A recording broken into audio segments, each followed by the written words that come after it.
So we have finally reached the thrilling conclusion of our complete computer flipping guide. We've gone through planning, purchasing, buying, and now, finally, we are ready to sell our computer. Hopefully you've been doing this in a bit more of a crunch time frame than I, simply because I've been trying to keep this computer around for the videos. But if you haven't seen the videos prior to this one, you might want to go back and refresh, just because I'm going to be referring to a lot of the things we went over in those videos because they all kind of culminate in selling the computer as a whole. Also, if you want to skip around to any sort of point, if you're just here for a little bit of information here and there, then all the information will be timestamped in this video and it will be down in the description with little subjects. So if you want just a little tidbit, you can do that. Or you can watch the whole thing through, which I much prefer because, I made the video. Without further ado, let's get into selling this computer.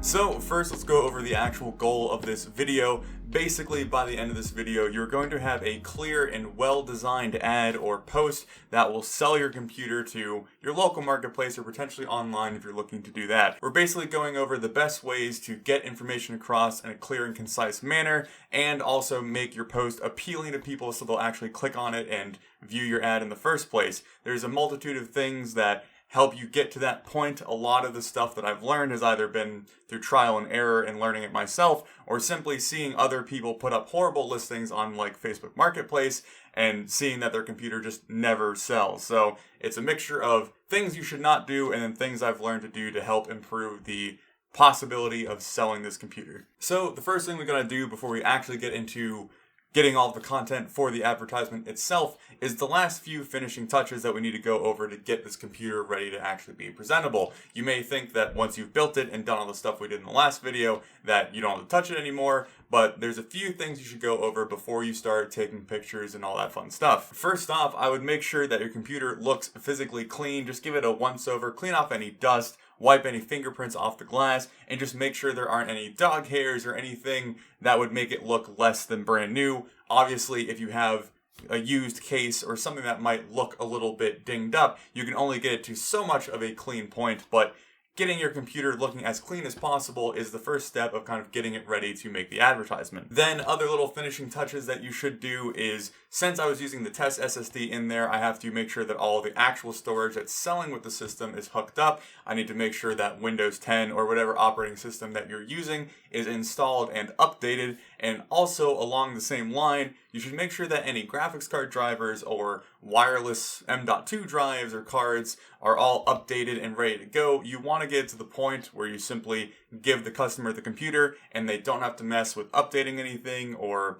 getting any software they don't have. It should just be ready to plug in and play. Then when you finally have the computer all cleaned up and ready and you have the storage and all the operating systems figured out, the last thing I would recommend is taking a nice hard look at your cable management and making it more presentable and more functional. Basically what I have as an end goal is simply being able to put the back cover on the computer and lock it into place without having to really muscle it in there. Getting to that point isn't difficult. It's mainly just tying down the larger cables and making sure the mess is kind of where it should be. And then if your customer ever has to get back there or you ever have to get back there to mess with something, it's just a nicer experience for everybody involved. So I cannot stress the importance of this next subject enough. Taking good photos of your computer is probably the most important thing to do to get it to actually sell. I would say the vast majority of people who ever see your computer or think about your computer are going to live and die by the first photo they see of it. So if that first photo does not look good or isn't appetizing or doesn't pull them in, they're not even going to look through the other hard work you've put in. They're simply just going to write it off. So having good photos, and especially having a good first photo that everyone's going to initially see,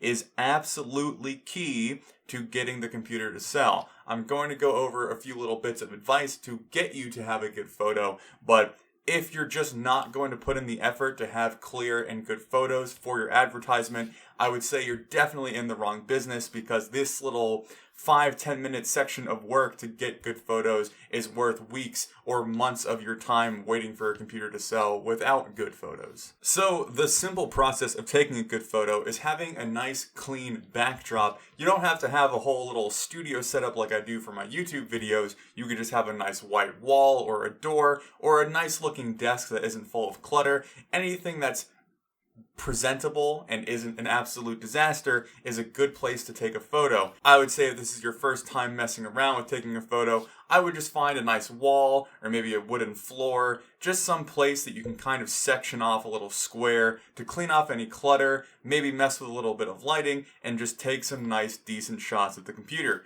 Obviously, if you're going to be doing this more long-term, it might benefit you to set up some sort of light box studio thing wherever you're working, but that isn't 100% necessary. But paying attention to the background and what's behind the computer actually goes a lot farther than you would think. There are so many photos I see of someone who just slaps a shitty photo from their cell phone at the computer up and then leave it at that. They only put up one photo so you don't get to see any clear image of anything else.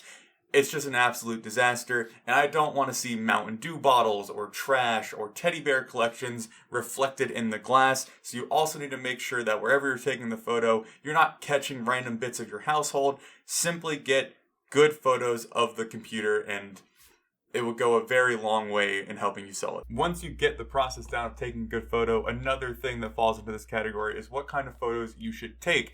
I go with the nice kind of quarter angle shot for the initial shot that people are going to see for the advertisement. It gives the computer the most presentable angle. It kind of looks the best in my opinion, and it helps bring people in. And then besides that, I take nice and clear photos of all of the signs, basically pretending like you're trying to sell a car. You want to see the front, the back, the top, the side, anything like that. Also making sure that if there's any I/O on the computer, that I take good and clear photos of that, so if anyone wants to know exactly what USB ports and audio jacks and all that stuff are on it, then they can clearly see that in your pictures and you don't have to list them all out in your description. And then the last little tidbit, once you have all those photos done, is you can go ahead and drop them into your computer and maybe crop them in a little bit. That way you don't have to worry so much about what's exactly next to the computer, but you can just bring it in so that the focus of the pictures are the computer themselves. But once you're done with that, you should have a nice little album of photos that clearly show the computer you're trying to sell, give the buyer or the potential buyer a good amount of information that they might have had to ask you otherwise, and then you should be ready for the next step of getting to the point of selling the computer. So now for, I guess, arguably the second most important thing for your ad is the description you actually put with the photos. It's a pet peeve of mine that I cannot express my annoyance with enough, that people will throw a computer up on Facebook Marketplace or Craigslist or the like and not include a description. They won't say if it's working, they won't say what's in it, they won't say literally anything about it. They'll just put a photo up and put in the title, computer. What is anyone supposed to do with that information? I apologize for getting a little bit annoyed at this, but I did say that it is one of the most annoying things that I ever have to deal with, so I try my best to provide the most concise, informative description that I can, that people can get all of their questions answered with, and they don't have to read through 700 paragraphs of random computer details that I don't care about. So how have I gotten to the point of making the, I guess, kind of template that I use for my ad descriptions? It's actually pretty simple, and it doesn't take me a long time to fill them out. The key of the first initial 3 paragraphs that I have are to help explain who the computer is for, what the computer was built with, such as new or used parts or a combination of the two, and then other little miscellaneous things like it comes with Windows or it comes with Wi-Fi or the RGB and how that's controlled, just so those kind of first off questions are already answered, and it gives the potential buyer an idea of where the computer is and who it's meant for. Then below that, I simply just list out a list of all of the parts in the computer. I'll just say, how much RAM and, what company and brand and all that stuff, the CPU, GPU, motherboard, all that fun stuff, giving them the full list so they have any questions about what's inside the computer. They don't have to message me about it. They can simply just go to that list and look at it. You'll probably still get people asking what's inside of it because for whatever reason, people won't read your description, but that's that's nothing that you can avoid. That's just going to happen no matter what. Then finally below that, I take the information that I got from my benchmarks, which we went over in the previous video, the building and benchmarking of the computer, and I list out all the different average FPSs that I got and all the different titles that I had. I also include next to the title name what settings that they were run at, and also include that all the tests were run at 1080p. So with all that information provided, they know who the computer's for, little knick-knack questions that they may or may not have, that it comes with Windows, what's inside the computer, and then how the computer performs in a list of games. That I really don't see any more information that you can include or that is relevant in a description. If you feel it's necessary to include things of how long you've had it, or if it's a smoke-free home, or things like that, I find them a little bit tedious and tacked on and don't really do anything, but I guess you could do that if you like. But having a concise description is another thing that I try and aim for, so that I'm not just rambling on and on about all the different things of the computer, so that hopefully people that would skip that description don't and will read the 2 or 3 little paragraphs that I provide. Now we'll finally get into where you should post this listing. This isn't going to apply to everyone simply because I know my local market and that's what I'm experienced with. People outside the US will probably have a completely different experience than me, and people even in the US will probably have a different experience than me. But in my situation where I live kind of in between a couple handful of small towns and then an actual city about 30-40 minutes away, the best things that I've found to sell my computers on are Facebook Marketplace and Craigslist. I've found that the two audiences of those sites don't generally mix well, or don't mix at all, because people on Craigslist, most of them aren't big Facebook fans, and people on Facebook generally don't take the time to go to Craigslist. So getting those two markets helps me get more eyes on my computers, so I post them on 2 different sites. I've thought about posting them on eBay just for local pickup, but I've tried that once or twice and never seen a lot of interest in it, simply because eBay is full of so many different listings that it's hard to kind of get a local interest from that. I don't think a lot of people go on eBay looking specifically for local purchases anyway, so I've just stuck to Facebook Marketplace and Craigslist. But if you live in a bigger city, or if you live in a different country, there are other websites which are the equivalent of Facebook and Craigslist, such as I think Gumtree is one, or you can use applications like Letgo or OfferUp. The only reason I don't use those where I am is they don't seem to have a big enough presence. I've posted things on there a couple times and had absolutely no interest, and when I look on them to see if anyone's trying to sell things on them, my local area just doesn't seem to be big enough to make those useful. So now that you have your ad actually up on whatever website you're using, and you have great photos that are appealing to potential buyers and a nice thought out and concise description to inform any sort of questions they may have, now comes the fun part, which I call waiting. During this time, you're just kind of left to wait to see, if you have any hits or people interested in buying the computer, and you'll have a varying cast of people reach out to you. Don't be surprised if people reach out, ask if it's available, and you go, yes, it is, and then never hear from them again.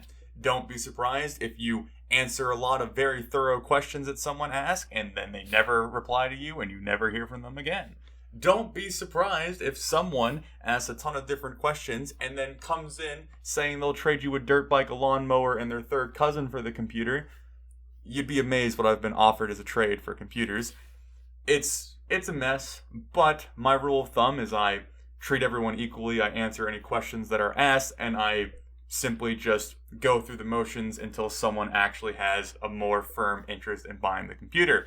At that point, you simply just work out where you're going to meet them, what price they're at, and things of that nature. They may have questions of is it set up, or if they want proof that the computer's working. The way that I go about doing this, since a lot of people actually ask this in the comment sections of my videos, is so I don't have to lug an entire system to them to show it works. I will set it up with a monitor, keyboard, mouse, all that stuff, and show a video of the computer where it's plugged in, running to the monitor, it's displaying to the monitor, and then I'll click through Task Manager showing all the different parts that are in it so that they can verify that the computer that's plugged in and showing is working and all that fun stuff. That's how I'll generally provide proof that the computer is working for potential buyers, and it seems to be working decent enough for me.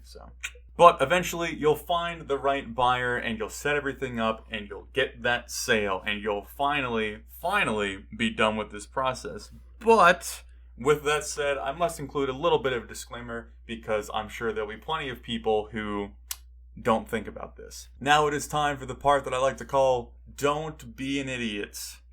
When selling online to strangers, if you have any sort of fear or weird feeling when communicating with somebody, don't sell to them. Don't meet them. If they want to meet in a very strange private location, don't do that. If they want you to go into their home and you do not feel comfortable with that, don't do that. If they want you to ship it to Guatemala and pay you via pigeon carrier 3 months later, don't do that. There are a lot of common sense ways to stop yourself from being scammed or putting yourself in dangerous situations. I could go through a multitude of things that you should not do, but basically, if you have any sort of concern when messaging someone, because whenever I message someone, I try and get a kind of feel for who they are and how they respond and what questions they ask. If you don't have a good feeling about them, simply just don't do the sale. It is much better, in my opinion, not to die than to sell a computer. If you have to pass up on somebody and wait for the next person, it's just a small inconvenience. You're going to sell it at some point. You're going to find someone who's less shady than the person you're passing up. Just be safe, don't be an idiot, and don't get scammed. That's really my little disclaimer. I'm not going to harp on it for too much longer, but just make sure you stay safe while doing this, because the last thing I would want to do is inspire someone to go flipping and then learn that they've been mugged and dropped in a river and we can no longer find them. So stay safe out there, my not a cult army. So that really brings us to the end of the information for this video. It's not a ton of information because really it is just setting up for the ad. There's a lot of kind of precise stuff that I could have gone over, or things that only apply to certain scenarios, which I may cover in different videos down the line. But this was a nice broad way of telling people or explaining to people how to approach making a good advertisement for the computer that they've built. I am oh so happy if you have followed along with all the different videos and this process and you've learned something or actually built a computer with me along the way. Hopefully all the information that I gave you was somewhat useful and you didn't know everything that I said.